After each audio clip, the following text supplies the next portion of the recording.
Jadi kemarin itu memang ada perbaikan di pintu Semanggi 1 dan Semanggi 2. Memang saya sendiri juga menyesalkan itu terjadi karena penanganan ataupun yang cukup lama kemudian mengakibatkan kemacetan kemana-mana.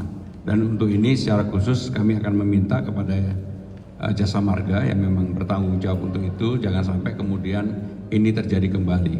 Karena bagi Jakarta sekarang ini kemacetan itu betul-betul saya akan memantau secara langsung. Sehingga saya tahu pada waktu kemarin itu yang paling utama adalah karena perbaikan pintu tol Semanggi 1 dan 2 karena kebakaran yang kemarin. Pertama saya belum tahu, tapi nanti saya akan dalami, saya akan cek. Dan saya akan minta kepada siapapun yang bertanggung jawab untuk pasti harus bertanggung jawab untuk itu. Itu terjadi macet yang berjam-jam karena ada penutupan gerbang tol. Itu dari Pemprov sendiri dan komunikasinya dengan pengelola seperti apa Pak? Ada?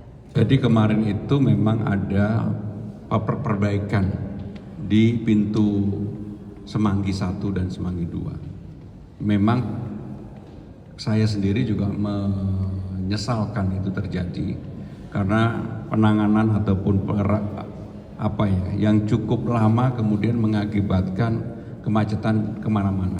Dan untuk ini secara khusus kami akan meminta kepada Jasa Marga yang memang bertanggung jawab untuk itu, jangan sampai kemudian ini terjadi kembali.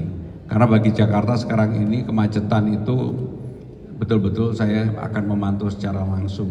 Sehingga saya tahu pada waktu kemarin itu yang paling utama adalah karena perbaikan pintu tol Semanggi 1 dan 2 karena kebakaran yang kemarin.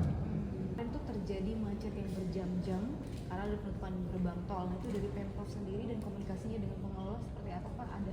Jadi kemarin itu memang ada perbaikan di pintu Semanggi 1 dan Semanggi 2. Memang saya sendiri juga menyesalkan itu terjadi karena penanganan ataupun yang cukup lama kemudian mengakibatkan kemacetan kemana-mana.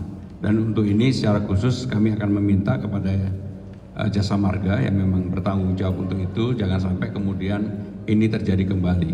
Karena bagi Jakarta sekarang ini kemacetan itu betul-betul saya akan memantau secara langsung. Sehingga saya tahu pada waktu kemarin itu yang paling utama adalah karena perbaikan pintu tol Semanggi 1 dan 2 karena kebakaran yang kemarin.